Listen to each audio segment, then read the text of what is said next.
di Pape Moussa Sow di akub chroniqueur bu kenn doot présenté ci réew mi di Sénégal daal dinay amal akub analyse XXL daal di koy jëmale ci discours bi nga xam ne moom la son excellence président Bassirou Diomaye Diakhar Faye di daan amal te ne képp ku mën a lire ci diggante lignes yi di nga daal di gis que ne kii di son excellence président Bassirou Diomaye Diakhar Faye léegi beneen trajectoire politique la daal di jël ne kookee du mooy na bu yàgg Ousmane Sonko te ne actuellement kii di Alassane Ouattara di président bu Côte d'Ivoire lay topp di ko toppandoo waaye tamit ne son excellence président Bassirou Diomaye Diakhar Faye dem na sax ba daal di tontu kii di Cheikh Bara Ndiaye jëmale ko ci kàddu mu yëkkati woon daal di koy jëmale ci ñi nga xam ne moom lañ daal di tabb ci OFNAC waaye tamit kii di Pape Moussa Sow daal dinay tontuwaale kii di Maïmouna Ndour Faye jëmale ko ci nguuru séeréer bi nga xam ne moom la bëgg a daal di yóbbu Sénégalais yi di wax ci ethnicisme ñu ànd dem daal di déglu kookee di Pape Moussa Sow daal di dellu siwaat ci biir discours bi daanaka li ñëpp wax moom mooy dëgg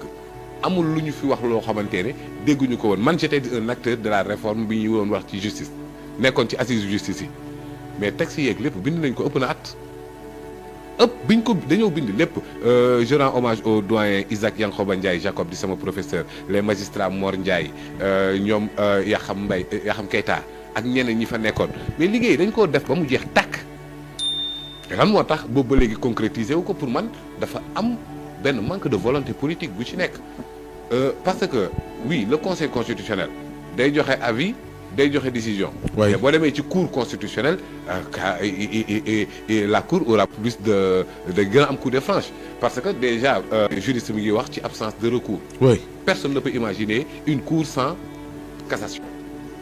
est-ce que mës nga gis fu conseil constitutionnel taxaw di délibérer yéen vous les journalistes da ngeen di couvrir les choses vous avez une fois couvert les décisions de conseil constitutionnel. pas du tout parce que c'est pas public alors que une cour c'est public. est-ce que mën nga fekk fu ñuy débatté nga gis ay ñaari avocat ak ñaari parti taxaw ci débat bu contradictoire parce que la procédure n'est pas contradictoire ci conseil constitutionnel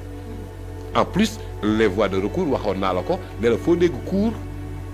xamal ne dina am recours soit cassation soit révision mais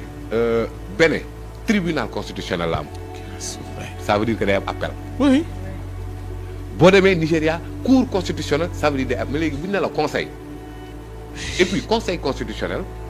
maa ngi ko doon wax benn jour ci suñuy débat digg penc ma ne du sax mbirum juriste bay doon mbirum magistrat ma ne lu woon celui qui avait révolutionné les travaux du conseil constitutionnel en France sociologue sociologue du sax juriste pour te dire que ni en fait justice du mbirum juriste bi du mbirum non nee nañu nul n'est censé ignorer l'existence tey jii nii Pape Ousmane booy dox da ngay respecter les règles de droit violer benn règle de droit ne xamuma ko woon nul n'est censé ignorer la loi or sa propre turpitude merci beaucoup donc kon munoo ñëw ci aspect bi ñu war la ne mii nii yow nga ne yow justice moo tax ñu fal la il l'a dit dans son discours justice moo tax ñu fal ko jusque là la justice moom moo ko wax ne ay rapport dafa ne fàng justice di daagu Diomaye ko wax diggante bi mu defee déclaration boobu c'était avec ta bien-aimée consoeur Ndeye Aram Touré mu ne mënoo koo jox jumtukaayam rapport yi taxaw moom muy daagu et effectivement mbir mi day daagu alors loolu nag jàpp naa ne volonté politique moom moo ci manqué du leneen te gëmatuma volonté politique boobu d'ici 2029 reddition des comptes du am justice pour les martyrs du am mais pourquoi yow nga amul volonté def ko lu tax mais fii ak Pape Ousmane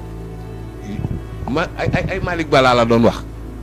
ay Balla Gaye lañ doon wax yooyu 2001 ba léegi xamoo ku ko rey tey jii nii lii nekk barki Dembo Ndiaye gisoo benn volonté nga ne dina am fii ak 2029 xamoo sax ñaata victime la am na ñoo xamante ne ñàkk nañ seen bakkan kenn xamul seen tur kenn xamul dans quelles conditions mais lii c'est du sérieux quand même. taxaw ci martyrs yi man nee naa fii ak 2029 gëmuma ko parce que bu amoon cin bu naree neex cinu Zara ba mu naree neex mami ba mu baxee daa xeeñ de. yëg ngeen ko de. ba ñu ko lekkee def na ay. très bien kon tey lii nga xamante ne nii mooy xeeñ en fait dalalul suñu xel daal seddalul suñu xol te ñun nag wax dëgg yàlla. bu doon un pouvoir. bu ñëw dans certaines conditions Macky Sall il a fait 3 ans d'opposition. ñëw au pouvoir amul persécution président Wade bàyyi na ko mu jàll lépp amul problème mais ce régime là mën nañ ko assimiler à la longue marche de Mao. Ouais. mën nañ ko assimiler traversée du désert de Nelson Mandela. mën nañ ko assimiler ak Ahmed Ould Talla wala Alpha Condé 20 ans d'opposition de Sékou Touré 20 ans de Lassana Conté muy 40 ans d'opposition ñu jox ci pouvoir Ousmane Sonko ak Pastef li ñu daj ak sénégalais yi nga xamante ni kenn xamu leen donc loolu rek war na mën a tax ne moom mu def mbir mi nguuru séeréer. soxna waaw nguuru séeréer ak a baax séeréer a faaxa. séeréer defu gor. séeréer defu jàmbaar. waykat bi daf ne ko. gi aamo bi o séeréer la pale faa gi aamo mbir mbaaxaat na jaga ñaaw Bassirou Diomaye Faye refo maat xam nga luy omaat omaat pour nga comprendre ko il faut retourner dans la mythologie égyptienne omaat maat séeréer noonu lay woowee président loolu en fait dafa am ay valeurs yoo xamante ne daf koy incarner ci ngor ci le respect de la parole ah ñun de fàttewuñu o fañi fañ de. wacaaca. xam nga kooku refee Omar. donc kon moo tax ma ne la nguur bi bu doon nguuru séeréer ñun ñëpp na suñu xel dal na suñu xol sedd parce que boo tegee tey armée nationale ñu naan leen on nous tue mais on ne nous déshonore pas loolu mu ngi jógee ci armée wu Buur Sine Falem. mu jàkkaarloo woon nag Pinet-Laprade ñu koy bombardé ay sox yoo xamante c'était non conventionnel muy avancé. tubaab bi ne leen arrêté leen on les tue mais on ne les déshonore pas ñooñu ñoo yor suñu devise armée tey séeréer ay gor. li ma gis nii Pape Ousmane. dalul sa xel. Sénégalais yëpp am na ñoo xamante ne nag ba léegi mënuñu maanaam mënuñoo wannaasu lool mënuñu koo gëmagum mais en vérité des vérités mooy ne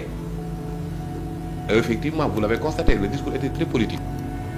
Cheikh Bara Ndiaye sax tontu nañ ko ci. Cheikh Bara. naka lañ ko tontoo defante naag moom. waaw. Cheikh Bara nee na. kii jiite conseil consultatif affaire OFNAC. nee na sëñ Bassirou Gueye ko gën a jub. Cheikh Bara ko wax waxuma ko samay kàddu Cheikh Bara moom bu ñëwee di fàttali ne c'est à la suite d'appel à candidature bu transparent bu nangam pour man Cheikh Bara lay tontu parce que Moustapha Ka ca Palais ba la nekkoon pourtant defante na ak ses détracteurs bay taxaw naan man damay respecter parole la République n'exige pas de nous la perfection oui mais elle exige de nous le respect aussi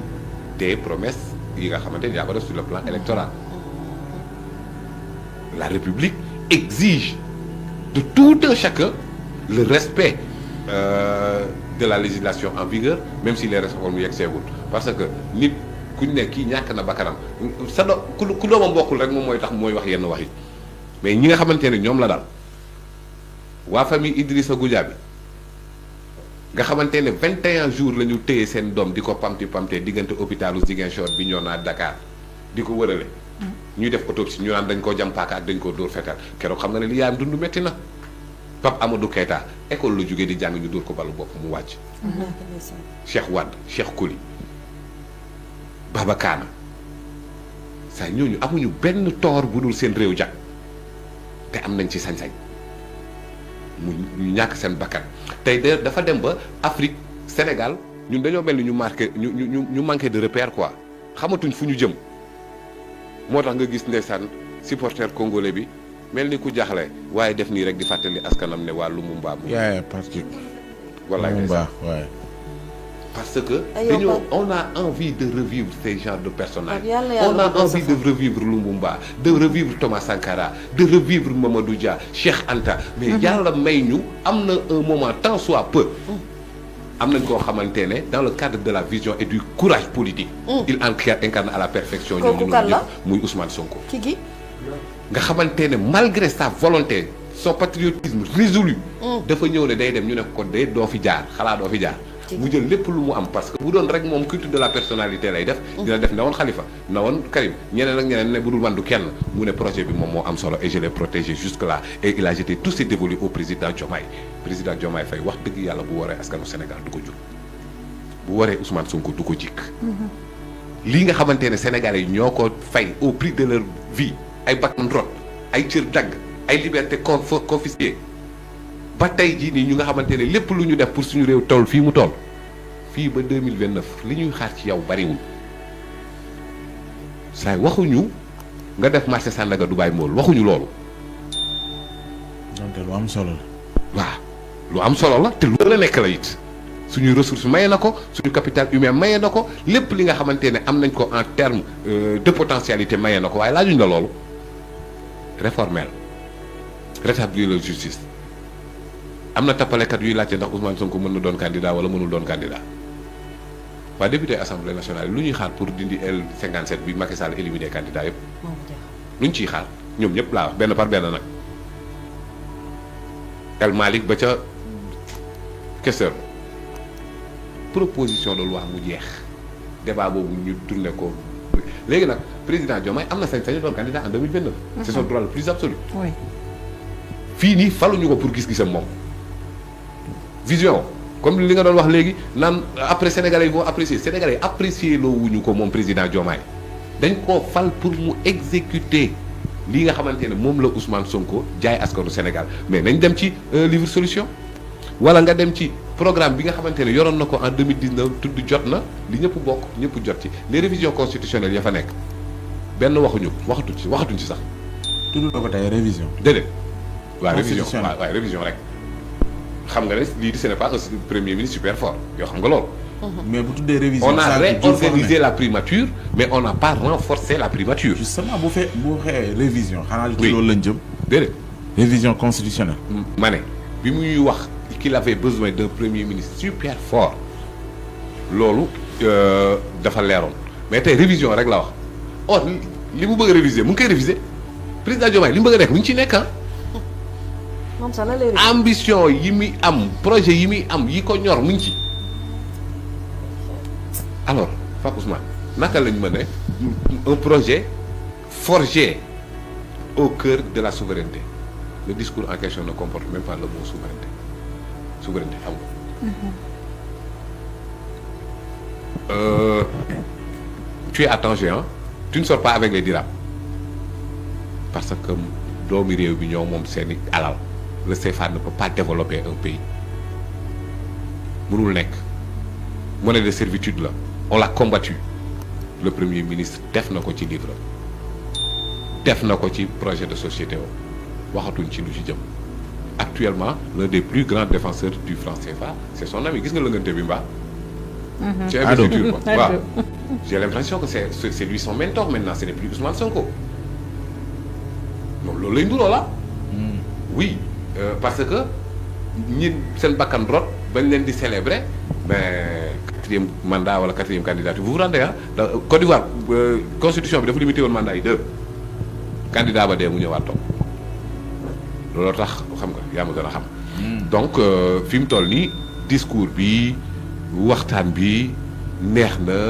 woy bu ko neexee mu ne com dama lay defal benn bouton boo xamante ne da nga koy bës rek réalisation bi yëpp kii d'accord com il est content mais li ko taxoon a jóg mooy nga wax ko kan moo rey Idrissa Goudiaby numéro 9 ba fu mu féetee ci réew mi anam